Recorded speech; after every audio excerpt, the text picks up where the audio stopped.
Welcome to The Explainer, where today we are diving headfirst into one of history's greatest mysteries, the lost gold of the Aztec Empire. This is a story that has everything: conquest, a dramatic escape, and a fortune that literally vanished into thin air. And for 500 years, the legend of Montezuma's treasure has hooked adventurers, treasure hunters, you name it. We're talking about a story of just unimaginable wealth, spirited away right before the entire empire came crashing down. And guess what? It's still lost. And look, we're not talking about a couple of dusty old coins here. The stories describe a massive hoard of gold bars, silver, all kinds of precious stones. The estimated value today? Some historians put it at over $3 billion. Just think about that. So the story goes like this. When the Spanish conquistador Hernán Cortés and his men stormed the Aztec capital in 1521, they thought they were about to hit the jackpot. But the ultimate prize was already gone. The legend says that Montezuma, seeing what was coming, had already sent the entire fortune away with thousands of his people to a secret spot, and it's never been seen since. Okay, but to really get this, you have to understand what gold even meant to the Aztecs. This wasn't just money to them. In their language, Nahuatl, the word for gold is teocuitlatl, and that literally translates to excrement of the gods. Seriously. To them, it was sacred, a physical symbol of divine power and authority. So, the big question is, where did all this treasure supposedly go? Well, the answer to that is exactly why this whole mystery is so incredibly hard to solve.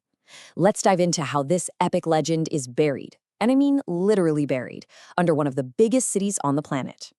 And this right here, this just shows you the huge challenge everyone is up against. On the left, that's the Aztec capital, Tenochtitlan, a stunning city built on an island full of canals and temples. And on the right, that's the exact same spot today, buried underneath the massive, sprawling metropolis of Mexico City. Archaeologists have a really cool name for this. They call it an urban palimpsest.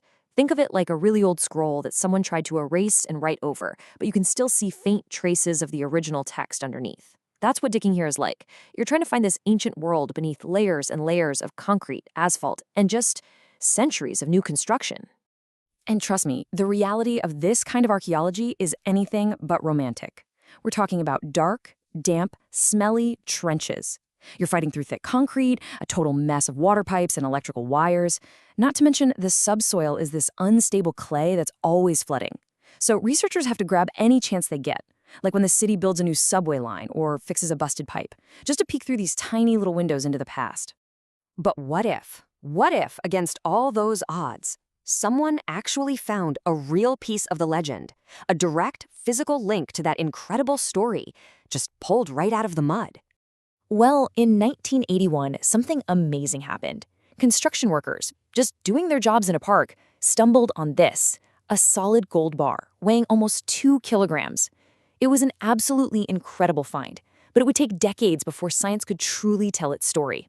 And this is where it gets really good. The story this single gold bar tells is just incredible. Using modern X-ray analysis, scientists confirmed that its chemical makeup is a perfect match for other Aztec gold, and they pinpointed it to one single chaotic night, June 30th, 1520. It's known as the Noche Triste, the Night of Sorrows. This was the night the Spanish were driven out of the city, they were weighed down with all the gold they'd stolen, and as they fled for their lives, they were dropping it. So, this one gold bar is a direct link to the legend. It's proof. But it raises a huge question, right? If archaeologists aren't finding entire rooms filled with gold bars, what are they finding down there? And maybe, just maybe, the real treasure isn't what we think it is. Well, it turns out they're finding treasures of a totally different kind. And you could argue they're even more valuable. Just look at this feathered shield. The craftsmanship is absolutely breathtaking. This isn't just some old artifact. It's a work of art that tells us so much about their culture, their ceremonies, their ideas about war.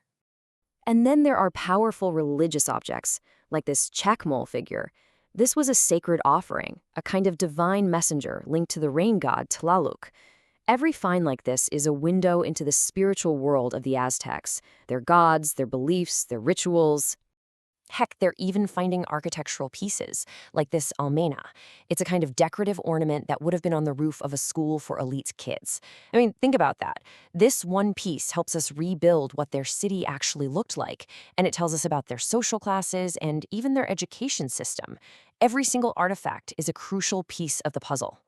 And all of this leads us to a completely new kind of treasure. This one isn't found with a shovel. It's revealed by cutting-edge science. And honestly, it's a treasure far more valuable than gold.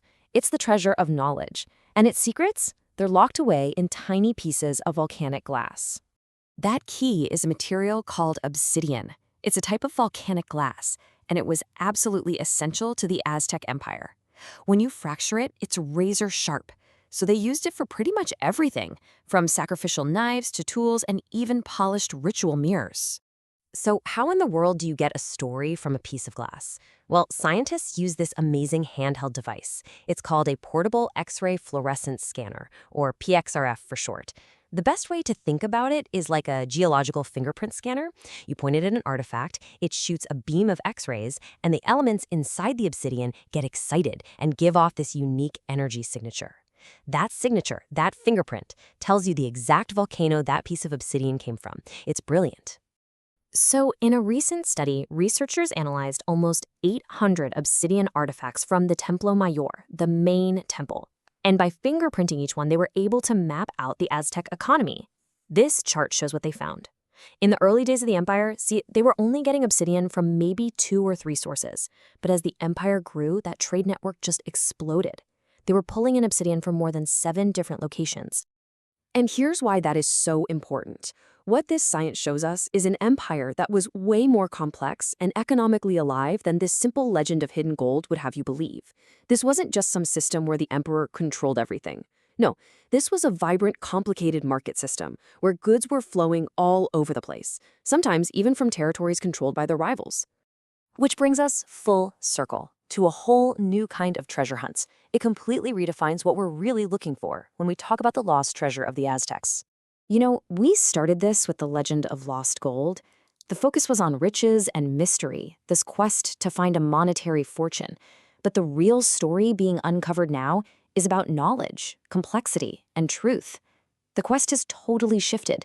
It's not about finding a lost fortune anymore, it's about reconstructing a lost world. And the value? It's not in dollars, it's in understanding. Look, the search for Montezuma's gold is probably never going to stop. It's too good a story. But as archaeologists and scientists keep piecing together these incredible clues, from that one gold bar to thousands of tiny obsidian flakes, they're showing us what the real treasure is. It's the understanding of a complex, brilliant civilization. So it makes you wonder, the hunt for the gold continues. But what if the real treasure was never buried at all?